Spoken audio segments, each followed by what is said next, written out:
फखर जमान अकेले नेट पर प्रैक्टिस कर रहे थे, कोई और टीम कर नहीं रही थी। 2 हलकों का जलसा था और अवाम का जमे गफीर था। शुगर और ब्लड प्रेशर दोनों में आपको हर 6 मंथ में अपना एग्जामिनेशन कराना चाहिए। आपको बहुत ज़्यादा लोग मिलेंगे जो आपको डिस्क्रिमिनेट करेंगे। गजा की पट्टी बहुत गुंजान आबाद इलाका है।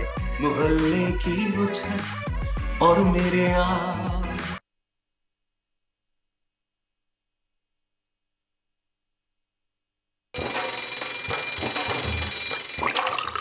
आजकल जिंदगी ही सुबह आउट ऑफ कंट्रोल है, दुनिया बोल है, दुनिया बोल है।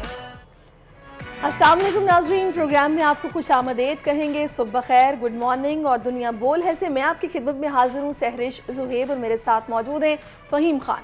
अस्सलाम वालेकुम नाज़रीन, और एक और खूबसूरत सुबह, और खूबसूरत सुबह उस वक्त ज़्यादा खूबसूरत हो जाती है जब आपके साथ कोई खूबसूरत वाक़या हो जाए। और आज का खूबसूरत वाक़या आज के कोट ऑफ द डे की शक्ल में हमारे सामने आया है सारे, जो कि हम नाज़रीन के साथ शेयर करना चाहेंगे। नाज़रीन, आज की अच्छी बात यह है कि ज़िंदगी जीने का मज़ा तब आता है जब लोग मुंतज़िर ज़वाल के हों और रब उरूज पर उरूज दे। आज हमास की जंग में इजराइल को जो शिकस्त मिल रही है वो काबिल दीद है। दुनिया की सुपर पावर अमरीकी सपोर्ट के बावजूद वो हमास के हाथों शिकस्त से दो चार हो रहा है। आखिर वजह बहुत ही सादी सी है, जैसे जिसे रब उरूज दे उसे क्या कोई जवाल दे। जी हाँ नाजरीन, और सैरिश आप भी इसी चीज़ को फॉलो कर रही होंगी जो कि हमास इस वक्त कर रहा है, और अल्लाह ताला की जानिब से गैबी मदद भी आ रही है और कामयाबी भी मिल रही है। बिल्कुल बेशक, और सब दुआएं भी उनके साथ हैं, दिल हमारे उनके साथ धड़क रहे हैं और इंशाल्लाह ये कामयाबी उन्हें मिलती रहेगी। और इस मसले का कोई ना कोई हल निकलना अब ज़रूरी है, जो कि कुछ पसे पर्दा चला गया था। अब वो इस जंग जो कि छिड़ी है इसके बाद फिर से खुलकर सामने आ गया, और जुल्म जो है ना वो ये नहीं कि जालिम छुप कर करता रहे और उस पर बात ना हो, बात तो होगी और हल निकालना भी अब ज़रूरी हो गया, क्योंकि बात अब उनके गिरबानों तक पहुंच गई है कि उन्होंने जितनी इनोवेटिव तरीके के साथ इन पर हमला किया है ना, ये वो भी सोच में पड़ गए होंगे आखिर इन्होंने कर कैसे दिया। एनी हाउ, देखते हैं कि चीज़ें अब क्या रुख इख्तियार करती हैं, किस तरफ जाती हैं। अब शामिल करेंगे बड़ी खबर। नवाज शरीफ की वतन वापसी, लंदन से सऊदी अरब पहुंच गए। सऊदी अरब में 5 दिन क़याम तय, अहम मुलाकातें होंगी। मदीना मुनव्वरा में रोज़ा रसूल सल्लल्लाहु अलैहि वसल्लम पर हाज़िरी और मक्का मुकरमा में खाना काबा की ज़ियारत के बाद मियाँ साहब दुबई के रास्ते खुसूसी तैयारे से लाहौर आएंगे।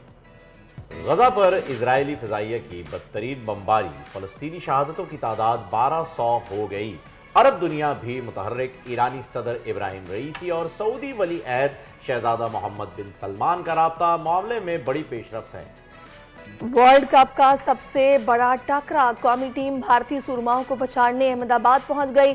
फैंस की जानिब से जबरदस्त इस्तकबाल। बाबर 11 आज से तैयारियों का आगाज करेंगे। मैच 14 अक्टूबर को तय।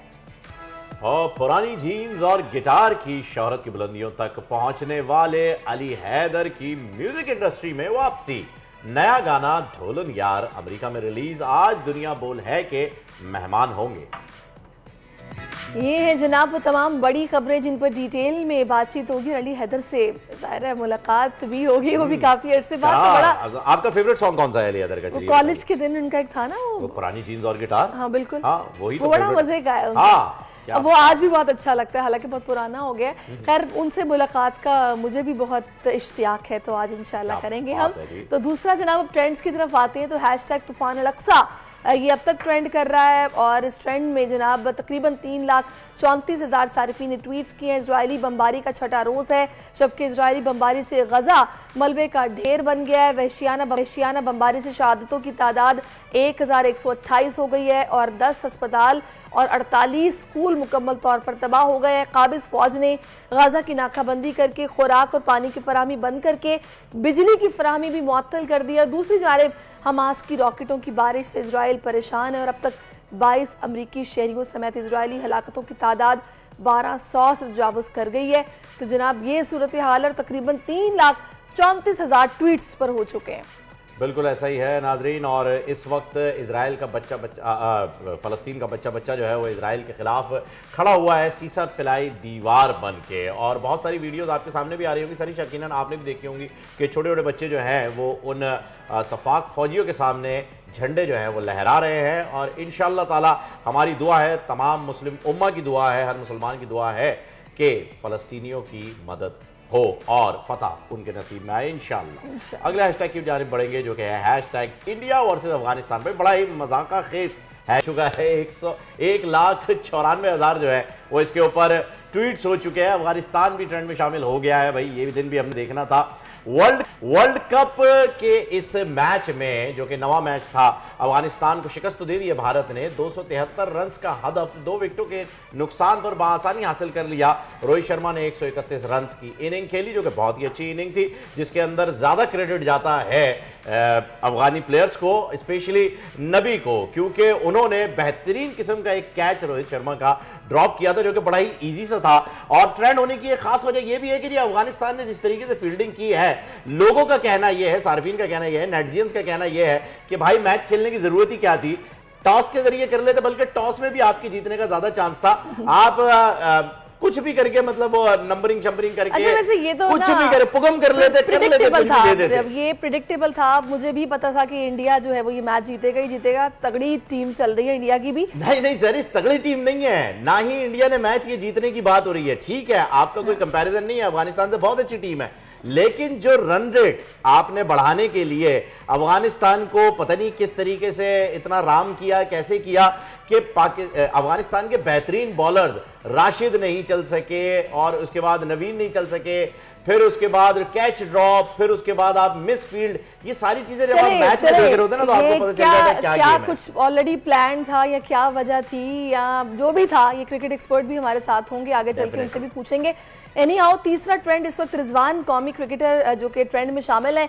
सोशल मीडिया पर उनके चर्चे हो रहे हैं। श्रीलंका के खिलाफ अपनी तारीखी फतह को गजा के मुसलमान बहन भाइयों के नाम करना ये भारतीय शायकीन को खफा कर गया है। भारतीय स्पोर्ट्स जर्नलिस्ट विक्रांत गुप्ता ने सोशल मीडिया पर रिजवान के बयान को शेयर करते हुए लिखा है कि क्या क्रिकेटर्स को आईसीसी इवेंट्स के दौरान सियासी और मजहबी बयान देने पर पाबंदी नहीं। उन्होंने आईसीसी से सवाल किया कि क्या रिजवान के इस अमल की इजाजत है। और ट्रेंड में रिजवान की हालिया सेंचुरी के अलावा कौमी क्रिकेट टीम के अहमदाबाद पहुंचने पर शायकीन क्रिकेट खुशियां मना रहे हैं। याद रहे कि पाक भारत टाकरे को देखने के लिए पीसीबी चेयरमैन सरबराह ज़का अशरफ भारत मैच देखने जाएंगे। इसके अलावा कुछ साफी भी हैं, फिर मैं देख रही हूँ कि वहां से रजनीकांत भी आ रहे हैं, जनाब अमिताभ बच्चन भी आ रहे हैं अहमदाबाद, तो बड़ा एक माहौल बना होगा। तो बड़ा ये जबरदस्त टाकरा 14 तारीख को होने जा रहा है। इसी सिलसिले में बात करने के लिए क्रिकेट एक्सपर्ट मोहम्मद उवैस हमारे साथ हैं। अस्सलाम वालेकुम, वेलकम टू द शो। वालेकुम अस्सलाम।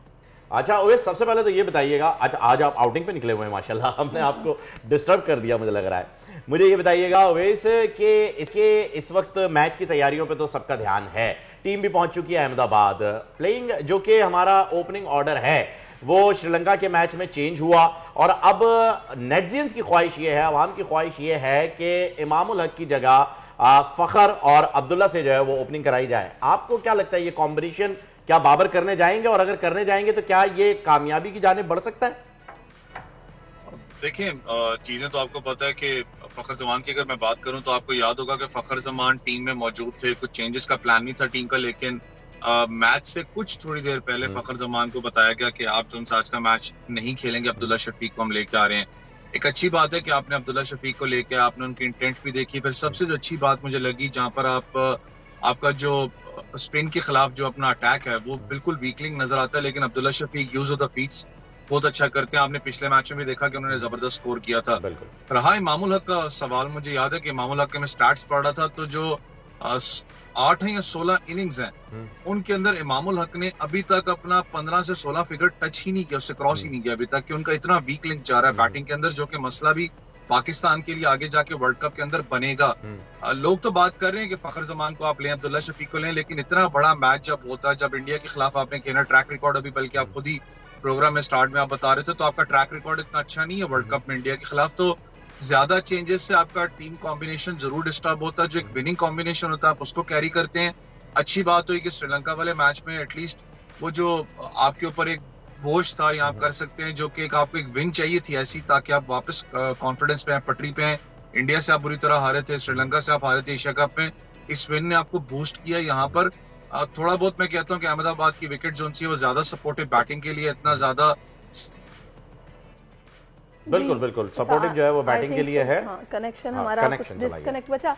अवैस, मुझे ये बताइएगा कि अभी जैसे कि आपने कहा कि बेहतर यही है कि जिस कॉम्बिनेशन के साथ हमने पिछला मैच जीता है, जो कि एक कॉन्फिडेंस बूस्टर भी था, उसी को आगे कंटिन्यू किया जाए तो ज़्यादा बेहतर होगा।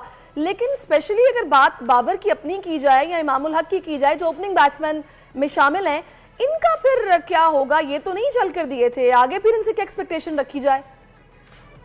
देखिए, मैंने आपको बताया ना कि इमाम के ऊपर तो सवालात बहुत उठ रहे हैं, उनकी इनिंग्स को इतनी खास रही नहीं है ज्यादा टूर्नामेंट्स में, लेकिन जो सबसे बड़ा मसला इस वक्त है इमामुल हक का, वो ये है कि इमामुल हक को जो उनसे अपने अगर साइडलाइन करते हैं इंडिया का जो प्रेशर मैच है, मैंने बताया ना कि वहां पर किसी लड़के को आप लेके आते हो, फखर भी अनफॉर्चुनेट है, इन फॉर्म तो है नहीं, वो भी आउट ऑफ द फॉर्म है, लेकिन एक वहां पर वीडियो वायरल हो रही थी ट्विटर अकाउंट्स पे जहां पर फखर जमान अकेले नेट पे प्रैक्टिस कर रहे थे, कोई और टीम कर नहीं रही थी ना, उनका कोई टीम कर रहा था, कि वो जान मार रहे हैं, उनको भी पता है कितनी इंपॉर्टेंस है उनकी विकेट की, कितना इंपॉर्टेंट है वर्ल्ड कप होगा, आपकी हर चीज बॉक्स में टिक हो रही है। स्पिनर्स में भी थोड़ा सा इशू नजर आता है, लेकिन पिछले मैच में वो विकेट ऐसी थी, वहां पर हर किसी को मार पड़नी थी।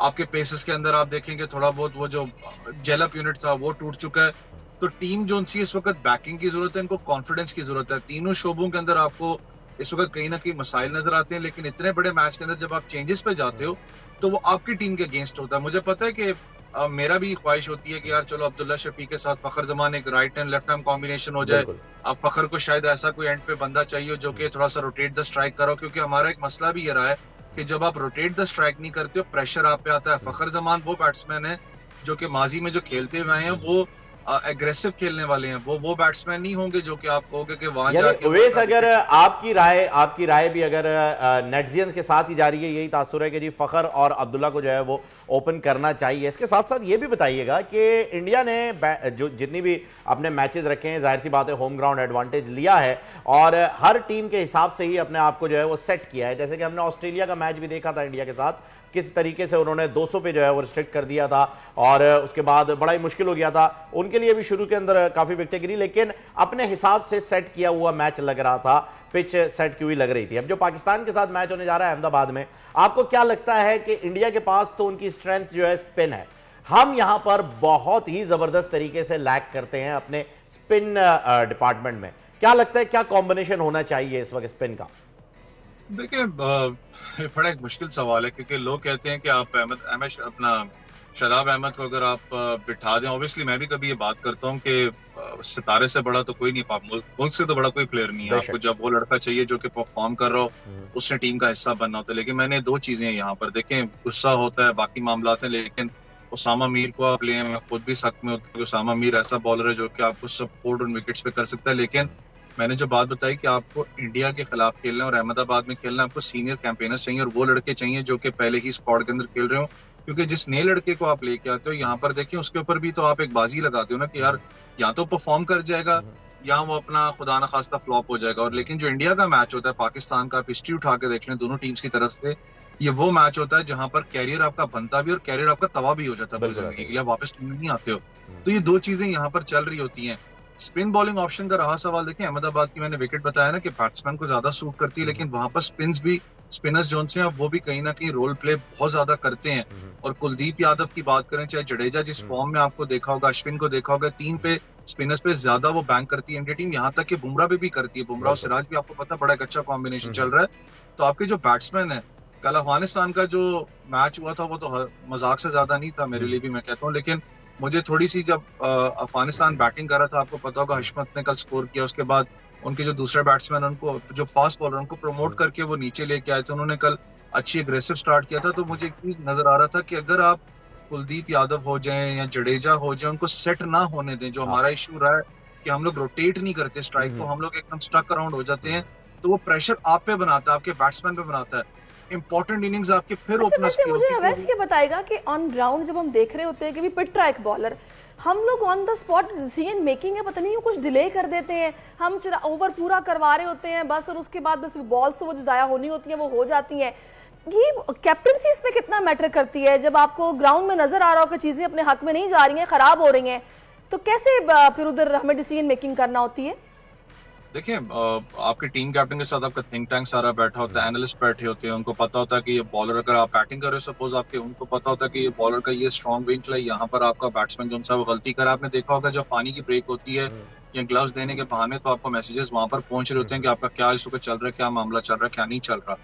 मसला ये है कि जब तक आपका जो थिंक टैंक है या आपके कप्तान है या आपका जो खुद बैट्समैन अंदर खेल रहा है, अगर उसके दिमाग में ये चीज नहीं बिठाई जाएगी कि भाई रिलैक्स रहो, बड़ा गेम है, सारा कुछ है, लेकिन जो तुम्हारी नेचुरल इंटेंट है उसको खेलो।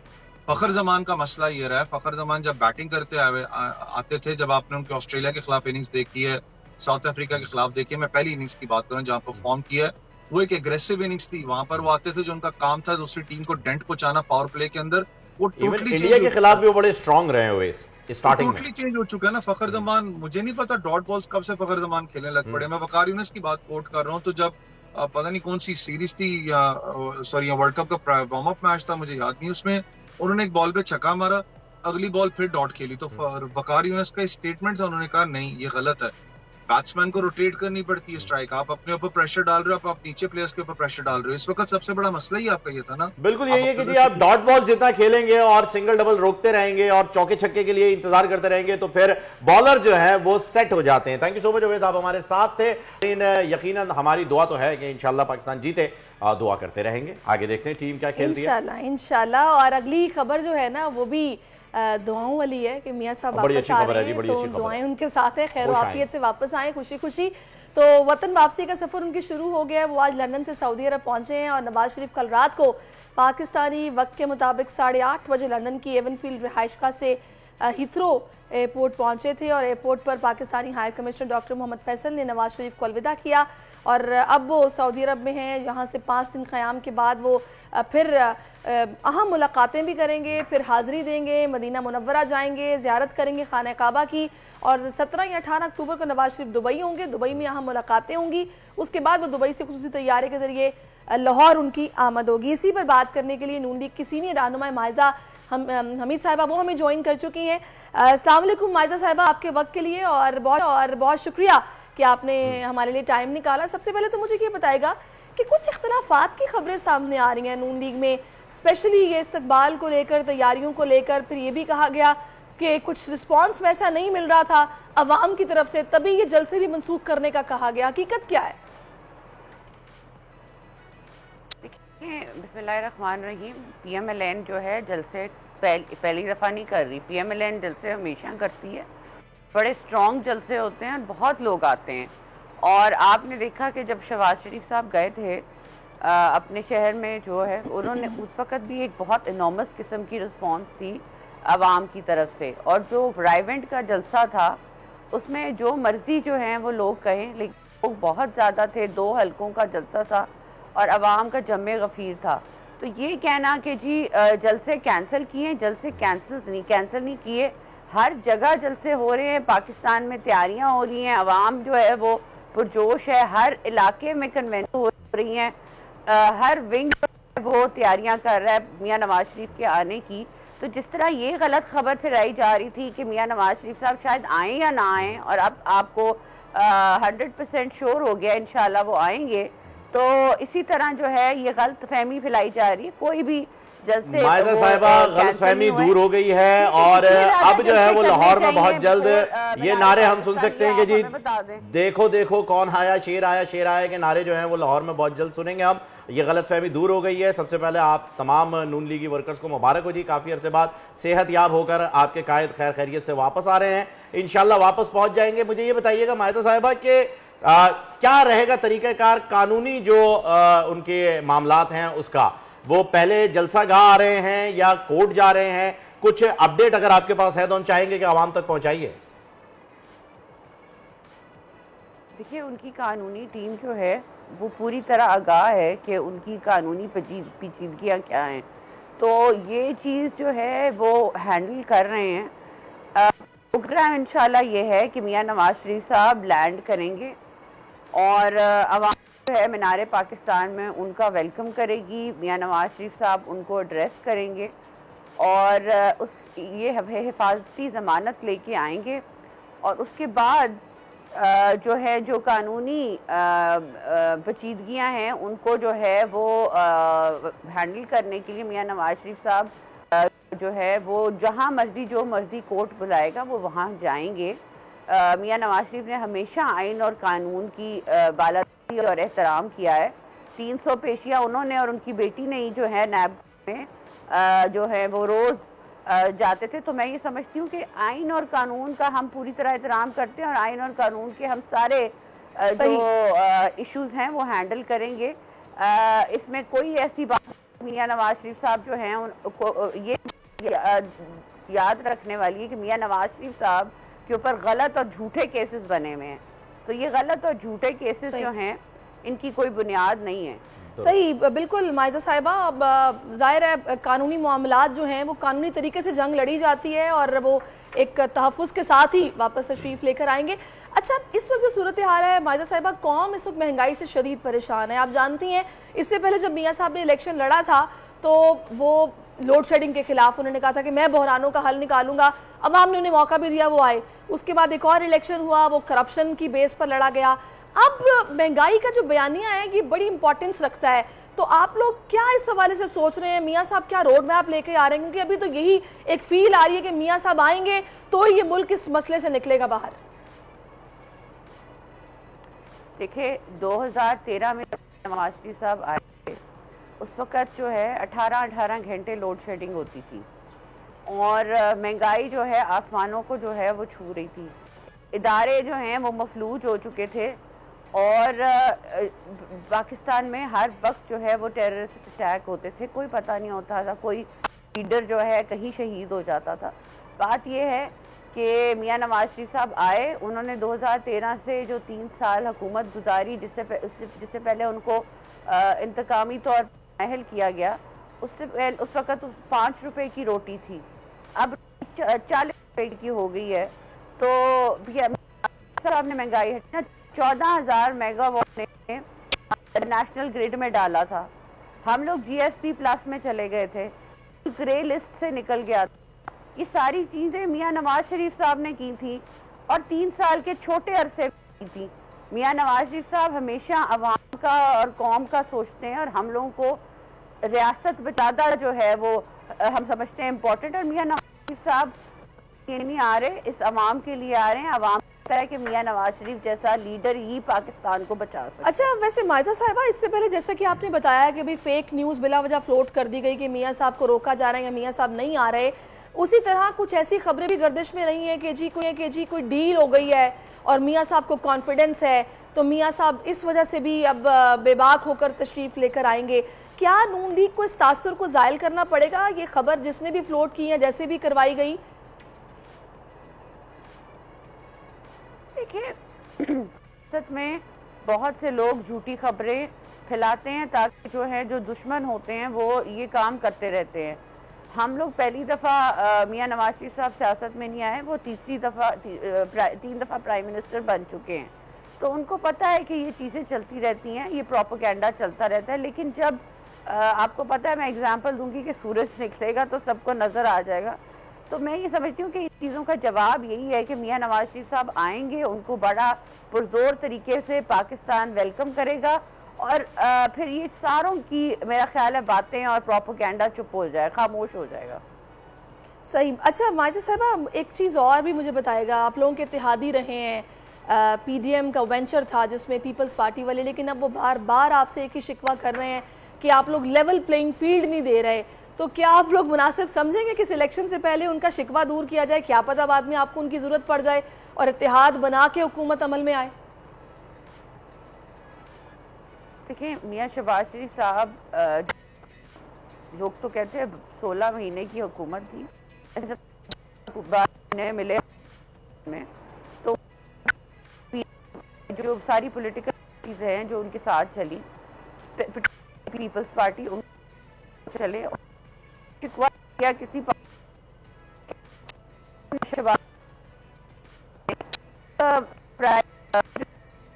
अच्छा माइजा, दरमियान में कुछ ऐसी सूरत हाल भी पेश आई थी, हमने देखा कि छोटे मियाँ साहब को भागम भाग पहले आए और फिर फौरी वापस जाना पड़ा। कुछ ऐसा लगा कि कोई अहम पैगाम पहुंचाने गए हैं। फिर जनाब हमने देखा कि खाकान साहब स्पेशली मियाँ साहब से मिलने गए, लेकिन कुछ उनकी खफगी दूर हुई नहीं हुई, इस हवाले से भी कुछ मालूम नहीं हो पाया था। आप कुछ बताएंगे कि अंदरूनी तौर पर क्यों ये इख्तलाफात की बातें नून लीग के अंदर चल रही हैं और नाराज़गियों को दूर करना पड़ रहा है? देखिए, PMLN में कोई डिविजन्स नहीं है, कोई लड़ाई नहीं है, सब जो हैं वो एक पेज पे हैं और सारे जो लोग हैं वो सारे लीडर्स जो हैं वो तैयारियां कर रहे हैं नवाज शरीफ के आने की। जो जहाँ तक मियाँ शहबाज साहब गए थे या मरियम नवाज गई थी, तो वो एक तो पहले तो शहबाज साहब गए थे अपने इलाज के लिए, फिर दोबारा चले गए मुशावरत के लिए, तो इसमें कोई बड़ी बात नहीं है। और मैं समझती हूँ कि जब इत्तेहाद की बात आती है तो मियाँ शहबाज शरीफ साहब, मरियम नवाज, हमजा शहबाज, सारी पॉलिटिकल लीडर जो है आपको एक स्टेज पे इकट्ठी खड़ी नज़र आती है। तो और सारे लोग जो हैं वो एक ही मिशन चल रहे हैं कि मियाँ नवाज शरीफ साहब को वेलकम करना है। तो मैं नहीं समझती कि PMLN डिवीज़न का शिकार है, क्योंकि PMLN की जितनी स्ट्रेंथ है पंजाब में और पाकिस्तान में, उसको कोई तोड़ नहीं सका। अच्छा, बहुत शुक्रिया माइजा हमीद साहिबा, आप हमारे साथ मौजूद रहीं और आपने इस हवाले से बताया कुछ तैयारियां फ़हीम भरपूर चल रही हैं मियाँ साहब की वापसी को। बिल्कुल ऐसा ही है जी, और तैयारियां हमारी भी भरपूर हो चुकी हैं। और एक ब्रेक ले लेते हैं, ब्रेक के बाद इंशाल्लाह आपसे मुलाकात होगी। आजकल जिंदगी ही सुबह आउट ऑफ कंट्रोल है, दुनिया बोल है, दुनिया बोल है। आज हम आपको बताए चलें कि आज यौम बीनाई मनाया जा रहा है दुनिया भर में, वर्ल्ड साइट डे।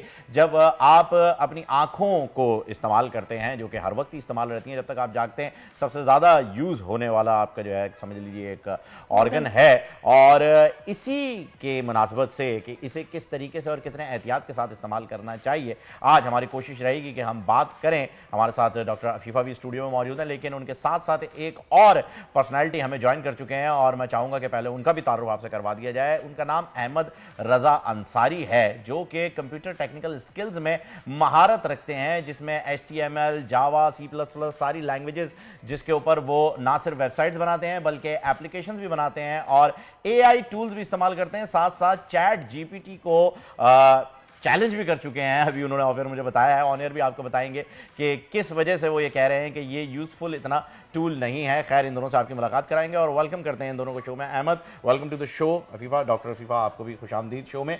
सबसे पहले मैं चाहूँगा कि अहमद से जो है वो ये बात शुरू की जाए, क्योंकि अहमद जो हैं वो हमारी तरह एक जो ये बनावटी आंखें हैं इनसे नहीं देख सकते, वो अपनी दिल की आंखों से देखते हैं। और दिल की आंखों से जो शख्स देखता है वो दुनिया को बड़ा ही खूब देखता है नाज़रीन, क्योंकि उसे नज़र आती है हकीकत, हमें नज़र आता है दिखावा। तो ये हकीकत की दुनिया को जो अहमद देख रहे हैं और इसी हकीकत में खुद को इन्होंने इतनी ज़बरदस्त स्किल्स के अंदर पिरोया है। अहमद, सबसे पहले तो मैं कहूँगा कि हमारे व्यूअर्स ये जानना चाहेंगे कि आप ये कोडिंग करते कैसे हैं? हम लोग ये कोडिंग बेसिकली टाइपिंग के थ्रू करते हैं। जिस तरीके से एक नॉर्मल प्रोग्रामर टाइपिंग करता है, उसी तरीके से हम लोग भी टाइपिंग के थ्रू ही बेसिकली कोडिंग करते हैं। और इसमें कोई वॉइस टाइपिंग या उसका यूज़ नहीं होता। हम अपनी टाइपिंग स्किल्स को इंक्रीज़ करते हैं। और बेसिकली हम लोग जब कंप्यूटर लर्न करना स्टार्ट करते हैं तो सबसे पहले हम कीबोर्ड की कीज़ को याद करते हैं और उस पर अपना फोकस करते हैं कि हमें फिर अंदाज़ा हो जाता है कि कौन सी की किस की के साथ है, ताकि फिर हम ईजीली जो है वो टाइपिंग कर सकें। और इस तरीके से हमारी टाइपिंग स्किल जो है वो इंक्रीज होती है और इस तरीके से हम इजीली टाइपिंग। अच्छा, वैसे अहमद, ये आपको शुरू से शौक था कि आपने IT फील्ड को ज्वाइन करना और इस तरफ आना, या फिर कैसे रुझान पैदा हुआ इस तरफ? बेसिकली जब मेरे स्टार्टिंग से ये रहा कि मुझे जो एजुकेशन लेनी है वो बेसिकली एक नॉर्मल स्कूल में लेनी है, लेकिन मुझे स्पेशल स्कूल में एडमिशन नहीं लेना था। मैं नॉर्मल स्टूडेंट्स के साथ पढ़ना चाहता था। जब मैंने ये देखा कि कम्प्लीटली डिस्क्रिमिनेशन हो रहा है, तो मैंने इस चीज़ को नोटिस किया कि इस डिस्क्रिमिनेशन को ख़त्म करने का सबसे बड़ा ज़रिया है वो है टेक्नोलॉजी। क्योंकि टेक्नोलॉजी से दोनों रिलेट कर सकते हैं, जिनको नज़र आता है वो भी और जिनको नज़र नहीं आता वो भी। तो मैंने इस चीज़ पे फोकस करने की कोशिश की कि मैं उन चीज़ों में महारत हासिल करूं कि जिसमें टेक्नोलॉजी का एक बहुत बड़ा रोल है। जैसे कि अभी बात की कि कोडिंग की, प्रोग्रामिंग की, उसके अलावा स्टॉक एक्सचेंज, फॉरेन एक्सचेंज, इसके अंदर भी मैं बेसिकली काम करता रहा हूँ और करंटली कर भी रहा हूँ। तो मेरा यही फोकस है कि मैं एक मैसेज दे सकूँ कि बिनाई, नाबीना होना या ब्लाइंड होना हमारी आइडेंटिटी है, लेकिन हमारी वीकनेस नहीं है। हमें देखकर ये ना समझा जाए कि he can't do it anything, बल्कि हमें देख के ये समझा जाए कि ही कैन डू एनीथिंग। जबरदस्त, क्या बात है। यू कैन डू एनीथिंग, मतलब आप हमसे बहुत ज्यादा कर सकते हैं और बहुत ज्यादा कर भी रहे हैं। डॉक्टर साहब, मैं आपसे जानना चाहूंगा, आज वर्ल्ड साइट डे भी है और अहमद भी हमारे साथ हैं, तो मुझे ये बताइएगा कि जो ब्लाइंडनेस है ये बाय बर्थ होती है या हम इसे इतना बिगाड़ भी देते, क्योंकि कुछ केसेस में तो बाय बर्थ है, लेकिन ज्यादातर केसेस में हमने सुना है कि ये हम अपने हाथों से इसका काम इतना ख़राब कर देते हैं और केयर नहीं कर पाते, जिसकी वजह से ये ब्लाइंडनेस की तरफ चला जाता है और क्योरेबल नहीं रहता। तो ज़रा इस बारे में बताइए। अच्छा, 3 चीज़ें होती हैं जो कि प्रिवेंटेबल ब्लाइंडनेस कहलाती हैं ना, जिसमें अगर हम अर्ली तशखीस या डायग्नोसिस जिसे कर लें तो वो प्रिवेंटेबल होती हैं। जैसे सबसे पहले तो बच्चों के अंदर रिफ्रैक्टिव एरर यानी कि जो नज़र ख़राब होती है दूर की या करीब की, वो अनकरेक्टेड होता है। यानी आपने चश्मा नहीं लगाया, बच्चों को दिखाया नहीं, तो बच्चा अगर ख़राब देखता रहता है तो उसका ब्रेन भी जो है वो एम्ब्लायोपिया एक वर्ड होता है जिसमें ये होता है कि बच्चा देख ही नहीं सकता है ना, बिल्कुल उसमें कन्वर्ट हो जाता है और उसके बाद फिर ग्लासेस लगाने के बाद भी बहुत देर के बाद वो देखना शुरू करता है। तो एक तो ये है कि अपने रिफ्रैक्टिव एरर को सबसे पहले करेक्ट किया जाए, यानी बच्चे हो गए बड़े हो गए सब जो हैं वो अपनी आंखों का हर 6 महीने या 1 साल में मुआयना कराएं, ताकि जो ग्लासेस से चीज़ ठीक हो सकती है उसको हम प्रिवेंट कर सकें।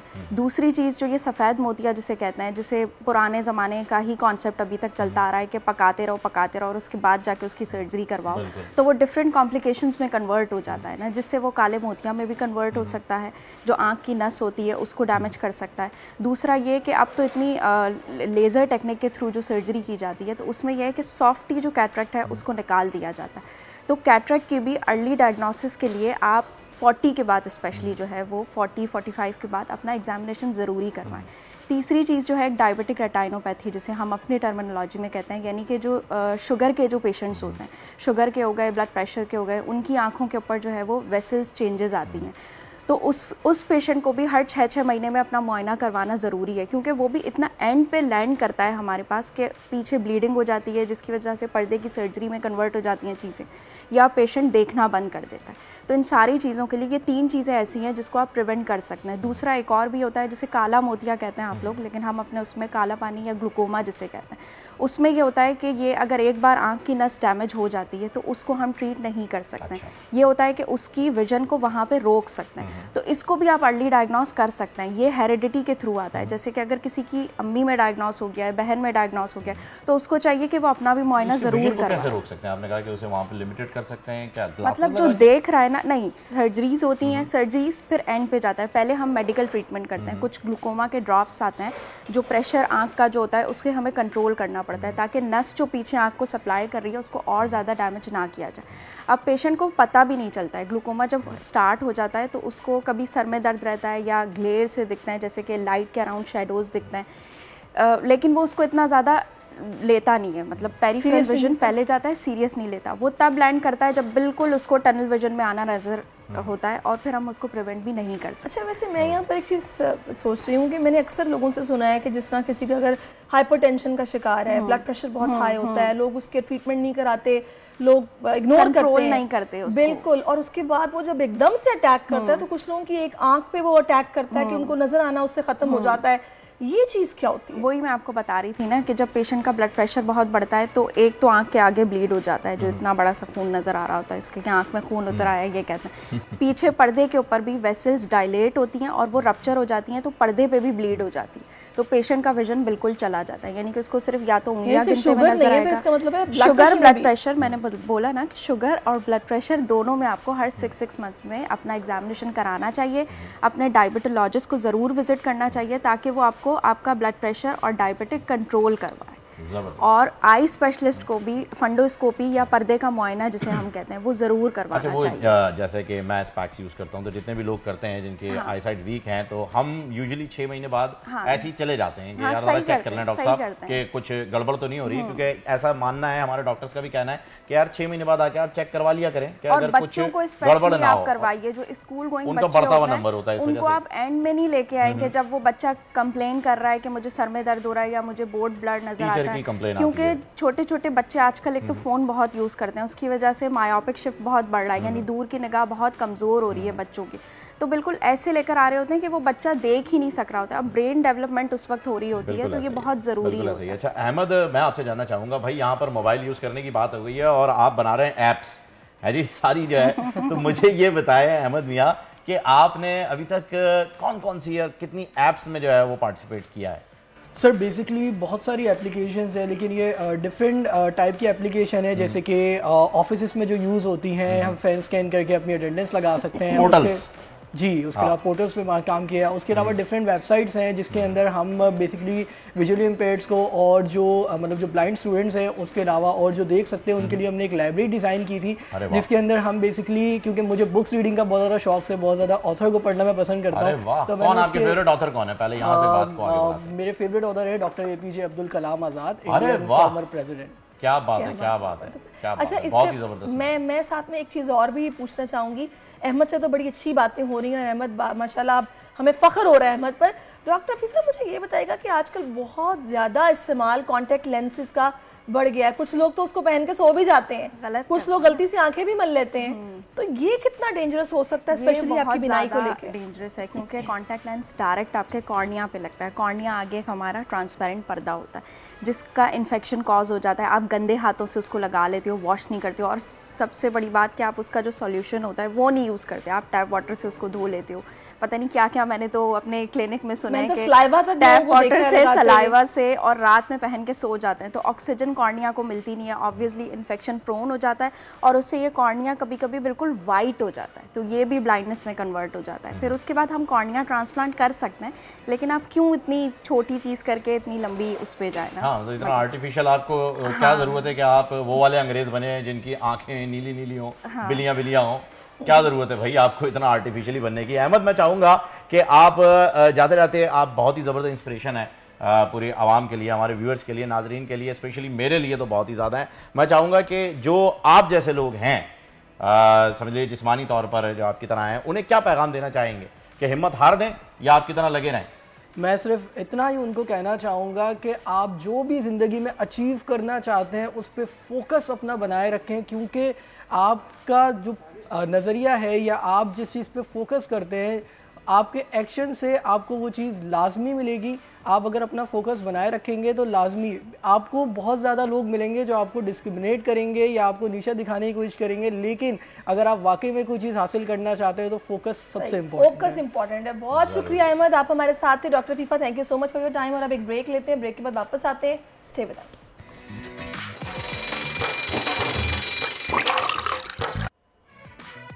वेलकम बैक नाज़रीन, एक मरतबा फिर आप खुशामदीद कहते हैं दुनिया बोल है में। और आलमी यौम बसारत की मुनासबत से आपको बताते चलें कि ब्रेक से पहले डॉक्टर अफीफा शम्स हमारे साथ थी, जो कि एक ज़बरदस्त POB अस्पताल से भी वाबस्ता हैं, जहां मुस्तहिक मरीज़ों का बिल्कुल मुफ्त इलाज किया जाता है और एक छत के नीचे तमाम surgeries, laser, LASIK related, I related जितनी भी सर्जरीज हैं वो बिल्कुल फ्री ऑफ कॉस्ट किए जाते हैं। तो जो मरीज़ बसारत के इलाज कराना चाहते हैं वो POB अस्पताल से अपना इलाज मुफ्त करवा सकते हैं। So thank you so much doctor Afifa इस अनाउंसमेंट के लिए और इस इंफॉर्मेशन के लिए। सारिश, बिल्कुल जनाब, और अब आगे बढ़ेंगे। एक अहम मामला जिस पर हम बात करेंगे, हमास की छठा रोज़ है बड़ी जंग जो कि जारी है। इस पर पेशरफ्त हुई है, कई अहम इलाकों में पेशकदमी जारी है। रॉकेटों की बारिश से इजराइल परेशान है।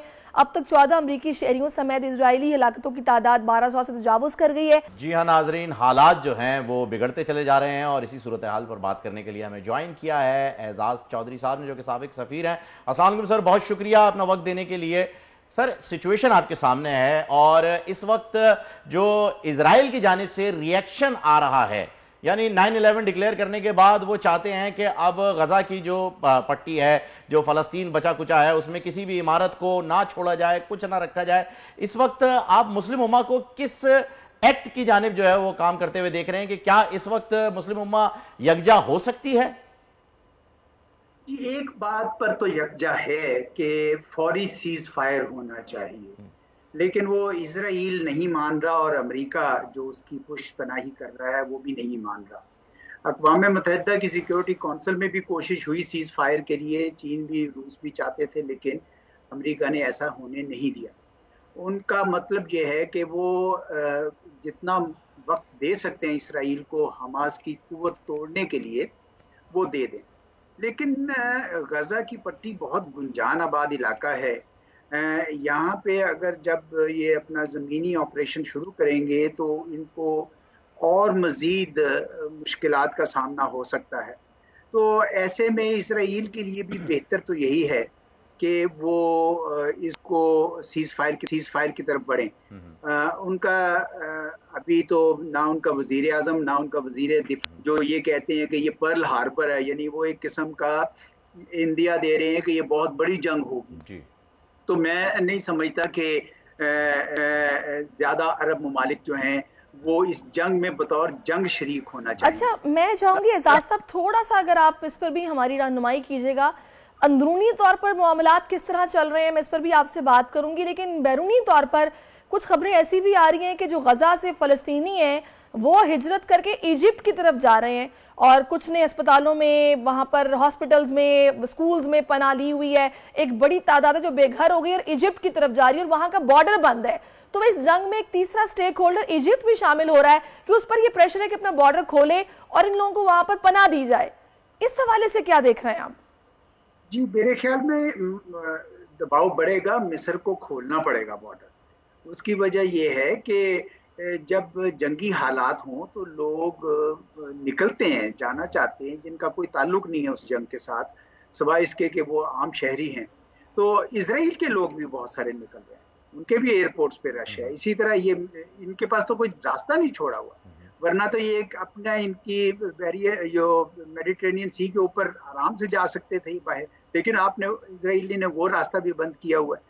तो ये एक बड़ी दगरगू किस्म की कैफियत है जिसके अंदर उनके पास कोई हल नहीं है इसके कि दे शुड फाइट बैक। इसलिए मैं कह रहा हूँ कि इसराइल के लिए और खुद अमेरिका के लिए जो बड़ी अरसे से कोशिश कर रहा था कि अरबों के दरमियान, अरबों और इसराइली के दरमियान वो हो जाए, कोई सुलह हो जाए और सिलसिला मामला चल पड़े, जिसके आसार नुमाया भी बहुत हो गए थे। लेकिन अगर ये मामला चलता रहा और चंद दिन भी, तो पब्लिक ओपिनियन अरब मुल्कों में, मुसलमान मुल्कों में बहुत शिद्दत इख्तियार कर जाएगा और उनकी हुकूमतों पर दबाव आ जाएगा। एजाज साहब, मेरे ज़हन में ना उस कंट्री का नाम नहीं आ रहा है, शायद गालिबन टर्की था। आपको याद होगा क्योंकि ये झड़पें और ये जंगों का सिलसिला थोड़े थोड़े वक्त के लिए तो चलता रहा है। एक दफा इस तरह पहले भी हुआ था कि गजा की पट्टी पर ना पानी था, ना बिजली थी, ना इंटरनेट था, कुछ नहीं था, टेलीफोन बंद थे और वहां पर बकायदा जहाज भेजा गया था खुराक लेकर और इन्हें कहा गया था कि आप नहीं देंगे इजाजत तो हम देखते हैं आप कैसे इजाजत नहीं देते। हमारे एक साहब तलत हुसैन भी थे। बिल्कुल। तो ये अब हम ये सूरत हाल नहीं देख रहे। ये मुस्लिम उम्मा ठीक है बात तो कर रही है, लेकिन कोई ऐसे इनिशिएटिव सामने नहीं आ रहे, खासतौर पर फलस्तीनियों के लिए जो इस वक्त बेघर हो गए। देखिए, अहम आवाजें तो उठ रही हैं, तुर्की ने आवाज उठाई है, सऊदी अरब ने आवाज उठाई है, दो और बहुत अहम आवाजें हैं चीन की और रूस की। ये सब सीज फायर की बात करना चाहते हैं जो इस वक्त अमेरिका और इसराइल को कबूल नहीं है। उनका ये ख्याल है कि हम हमास की कुव्वत को मुकम्मल तौर पर नीस्तो नाबूद किए बगैर नहीं रुकेंगे। ये भूल गए कि हमास इन्होंने ही बनाई थी, इसराइल ने ही बनाई थी PLO का जोर तोड़ने के लिए। तो अब वो चाहते हैं कि इसको खत्म कर दे, लेकिन हमास का वहां पे काफी यानी वजूद है। यकीन है, इसमें कोई शक नहीं है कि फलस्तीनी गजा पट्टी में रहने वाले बहुत ज्यादा इस वक्त तादाद में शहीद हो रहे हैं। इसी तरह इजरायली भी हलाक हो रहे हैं। मैं तो समझता हूँ कि पूरी काविश और कोशिश तमाम मुसलमान मुल्कों की भी और दुनिया के दीगर ममालिक की, खसूसन यूरोप जहाँ पे वो आज़ादाना आवाज़ उठाते हैं, जर्मनी और फ्रांस, इनको कोशिश करना चाहिए सीज फायर के लिए। ये इस वक्त सबसे अशद ज़रूरत है सीज फायर की और इसराइल पे दबाव डालना चाहिए। और ये उसी सूरत में होगा कि अमेरिका इसराइल पे दबाव डाले कि तुम्हारे इस इक़दाम से जो अमन की जो राहें थी, जो अब्राहम अकॉर्ड से चली थी, वो ख़त्म हो जाएंगी, वो अब दोबारा नहीं उठ सकेगी, क्योंकि पब्लिक ओपिनियन बहुत शिद्दत इख्तियार कर जाएगा अरब मुल्कों। बिल्कुल। अच्छा एजाज साहब, एक अब जरा इंटरनल इजराइल की जो पॉलिटिक्स है उसकी बात कर लेते हैं कि आज कल में जो है उनकी एक ये मीटिंग भी हुई है। नई गवर्नमेंट जो है वो हलफ उठाएगी, उन्होंने अपने ऑपोजिशन लीडर को भी बुला लिया है, एक दो और लोग भी जो है उसमें शामिल हो गए हैं कि अब कोई भी जो है वो ऑपोजिशन नहीं होगी, 1 यूनिट होंगे और एक साथ फैसले किए जाएंगे कि क्या करना है फलस्तीन के खिलाफ। यानी अब ऐसा लग रहा है कि इजराइल ने ये ठान लिया है, या ये एक प्री प्लान था कि वो इंतजार कर रहे थे कि कोई ऐसा इनिशिएटिव लिया जाए फलस्तीन की जानिब से कि वो पूरी दुनिया को ये बता सकेंगे जी हम तो डिफेंडिंग पोजीशन पर हैं, हम ऑफेंड नहीं कर रहे इस बार, और बिल्कुल निस्तो नाबूद करने की सोच बना ली है इस बार। जी, नेतन्याहू साहब की जो मकबूलियत है वो कम हो रही थी, तो उनको जरूरत तो थी इस बात की कि कोई उनको ऐसा मौका मिलता जिससे वो दोबारा, और मेरा ख्याल है वो उनको मौका ये मिल गया और उन्होंने कोशिश की है कि अपनी गिरती हुई मकबूलियत को सहारा दें और सबको कहें कि मैं कितना स्ट्रॉन्ग नेशनलिस्ट हूँ, और इसलिए उन्होंने सबको इकट्ठा भी करने की कोशिश की। और आपने देखा है कि बड़ा जारहाना किस्म का रेट्रिक है, बयानिया है जो वहाँ से आ रहा है। लेकिन कई बार ऐसा होता है कि आप अपने ही बयानिए के आप यरगमाल हो जाते हैं, हॉस्टेज हो जाते हैं, और आपको समझ नहीं आती कि फिर अब हम इसमें से निकलें कैसे, क्योंकि ये मुमकिन नहीं है कि ये 2 मिलियन जो शहरी हैं गजा के, ये सारों को खत्म कर दें। उसके बाद तो ये उनके ज़मीर पर इतना बड़ा बोझ होगा। और बड़े जूस में से भी आवाजें उठ रही, मैंने देखे हैं, आवाजें उठी हैं जो ये कह रहे हैं कि ये गलत करते हैं, आप उनके पानी, खुराक, बिजली, हर चीज बंद कर देते हैं, और उसके बाद आप कहते हैं कि आपने बोलना भी नहीं है और हम 1 स्टेट बनाने जा रहे हैं। जबकि 2 स्टेट सोल्यूशन की बात होती रही है हमेशा से, सबने उस पर इत्तेफाक किया था। ये नेतन्याहू साहब का शाखसाना है कि इन्होंने 2 स्टेट की बजाय, आपको याद है सितंबर में जब इन्होंने नक्शा दिखाया उसमें इन्होंने दूसरी स्टेट नहीं दिखाई, तो उसके बाद तो फलस्तीनी समझ गए कि भाई हमें तो ये मुकम्मल तौर पर खत्म करने लगे। For them it is an, जो अंग्रेजी में कहते हैं ना, एग्जिस्टेंशियल वॉर है उनके लिए।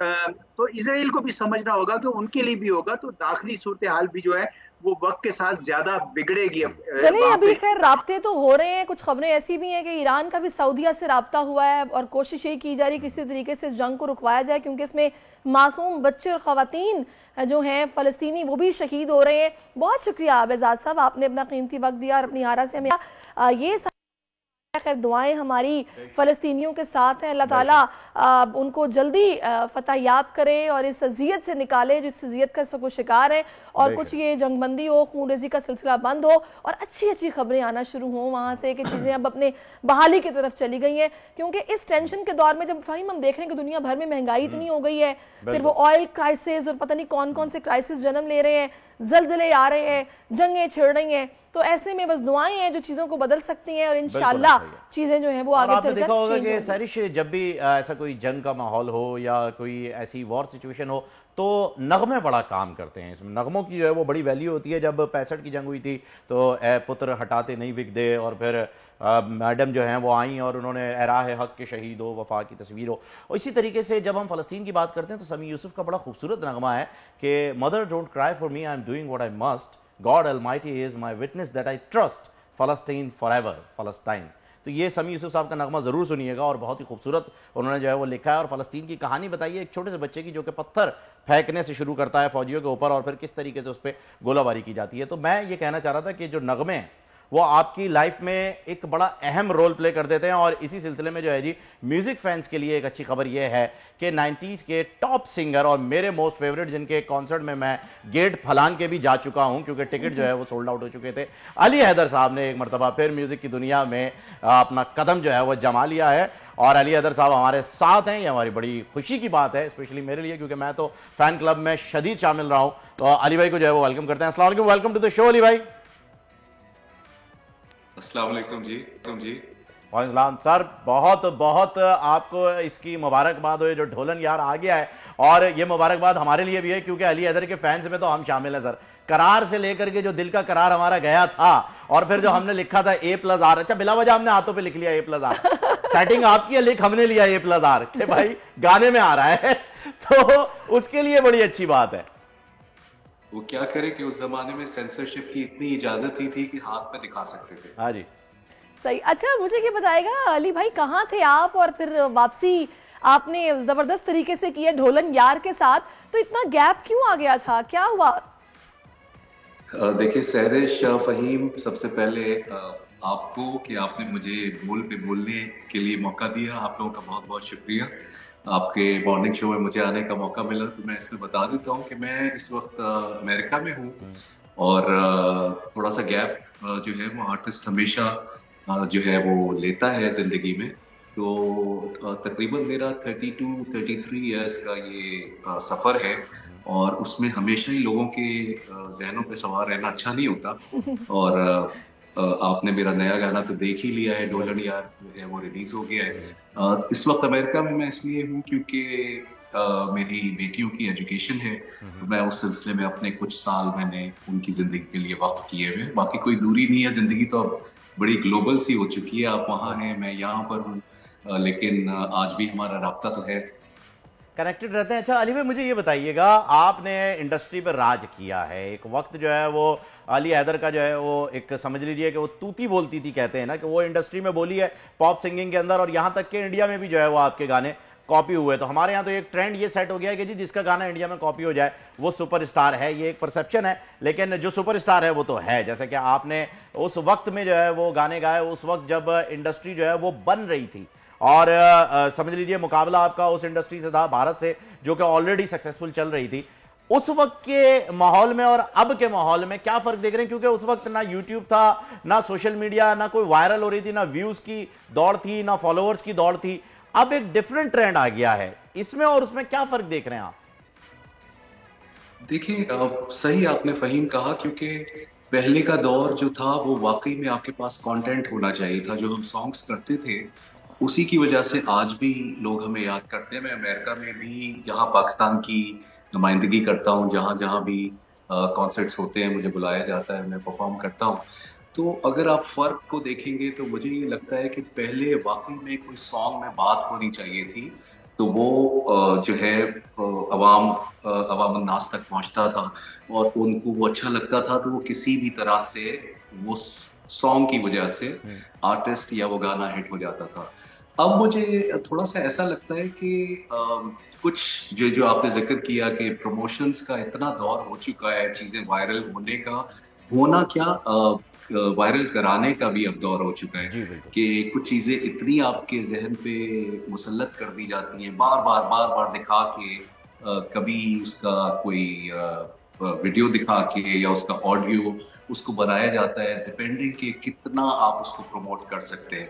तो आजकल मुझे बस ये लगता है कि जबरदस्ती भी कुछ गाने हिट कराए जाते हैं। सही कह रहे हैं आप, बिल्कुल ऐसा ही। अच्छा मैं सही, अच्छा अब अली भाई आप हमारे साथ रहिएगा, क्योंकि मैं ये चाह रही हूँ कि आपका गाना हम फिर से सुने, ढोलन यार। मैं तो कहूंगा अली भाई 2 लाइनें अगर आप गुनगुना दे तो फिर डायरेक्ट फिर हम वीडियो की तरफ बढ़ेंगे और नाजरीन को एक बार फिर दिखाएंगे। 2 लाइनें ढोलन यार की हो जाए।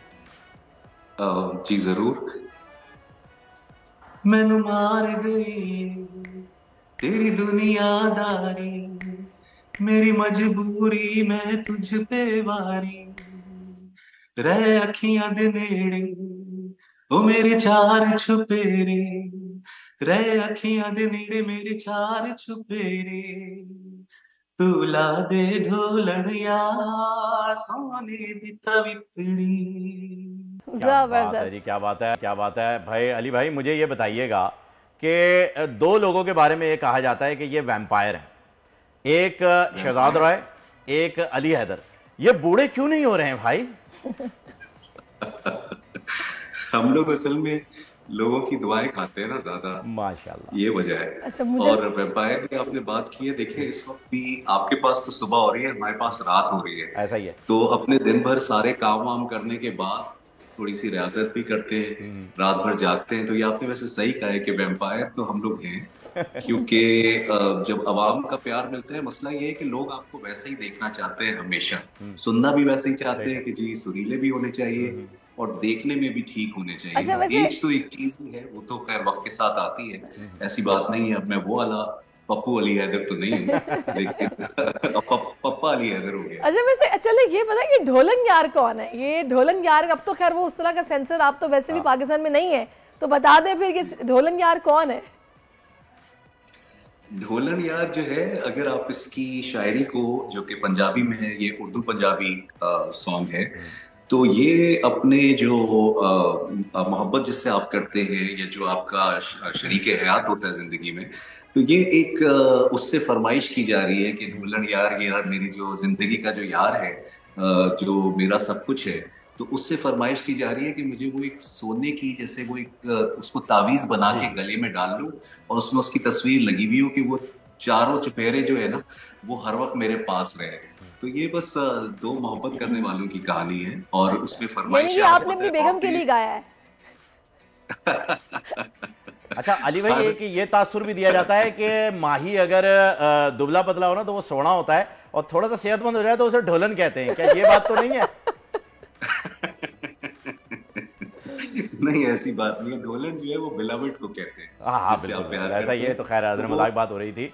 अच्छा अली भाई मुझे बताइएगा कि पुरानी जीन्स इंडिया भी ट्रैवल करके आया, इंडिया में भी जो है वो पॉपुलर हुआ, आपने इंडिया में परफॉर्म भी किया हुआ है और बड़े चाहने वाले भी वहाँ पर मौजूद हैं। ये गाना आपने अमेरिका से ही रिलीज़ किया और आप इस वक्त अमेरिका में मौजूद हैं जहाँ पर दुनिया भर के लोग होते हैं, जाहिर सी बात है इंडियन फैंस भी होते हैं, पाकिस्तानी फैंस भी होते हैं। यहाँ आपको कैसा रिस्पॉन्स मिल रहा है अपने बॉर्डर पार के फैंस से? देखिए जी, जैसे आपने अभी अर्ज की बात कि हम लोग क्योंकि बहुत शुरू में अर्ली 90s में हमारे जो सॉन्ग्स थे वो अक्रॉस द बॉर्डर हिंदुस्तान भी पहुंच गए थे और उसी वजह से मैं आपको सही बता रहा हूँ, अभी तो बहुत चैनल्स आ गए। उस वक्त एक चैनल था दूरदर्शन जो हम देखा करते थे पाकिस्तान में और वो लोग हमारा पाकिस्तान टेलीविजन देखा करते थे। तो शायद 1-2 बार मैं टेलीविजन पे आया था और उनको मेरे अंदर कुछ नजर आ गया था, तो मेरा वहां पे उस वक्त से जाना शुरू हुआ है। और जब से लेके आज तक, क्योंकि एक आर्टिस्ट के लिए जो फैंस हैं उनके लिए तो देखें कोई बाउंड्री नहीं होती ना, फनकार की तो कोई बाउंड्री नहीं है। तो मैं उन खुश नसीबों में से हूँ कि जिसको पुरानी जीन्स के अलावा भी मेरे एल्बम चाहत, करार, संदेशा, जालिम नजरों से और तेरा नाम लिया, तो ये सारे साइमल्टेनियस रिलीज होते रहे पाकिस्तान और इंडिया दोनों। तो अभी मुझे एक इंडियन कंपनी है, यहाँ अमेरिका बेस्ड ही है, तो उन तक जब ये गाना पहुंचा तो उनको ये बहुत अच्छा लगा और उन्होंने मुझे कहा कि हम इसका कुछ कोलैबोरेशन करना चाहते हैं। तो आज के दौर में जहाँ पे इतनी कुछ, अल्लाह माफ करे मुझे इस तरह कहना नहीं चाहिए, कि जहाँ इंसान के सामने जो है वो पासपोर्ट नजर आ जाता है, तो मैं उन चीजों पे बिलीव नहीं करता। मैं रिस्पेक्ट करता हूँ अपने वतन की बहुत। यकीनन आप एक अंदर से आपका जो खून है वो तो पाकिस्तान के लिए ही दौड़ता है, लेकिन ये कि अगर आपके फैंस जो हैं वो आपसे मोहब्बत करते हैं और वो किसी भी दुनिया के हिस्से में अगर आपको उनके साथ इंटरेक्ट करने का मौका मिल रहा है through your music, through your song, through your any of the collaboration, तो ये एक्चुअली बड़े अरसे के बाद एक हिंदुस्तान पाकिस्तान का एक तरह से एक साथ मिलाप है, बिकॉज उन्होंने बड़ी अच्छी बात है, बड़ी अच्छी बात है। अच्छा मैं चाहूंगी अली भाई थोड़ा सा बताइएगा फैमिली के हवाले से, बच्चों में से किसी को शौक है सिंगिंग का?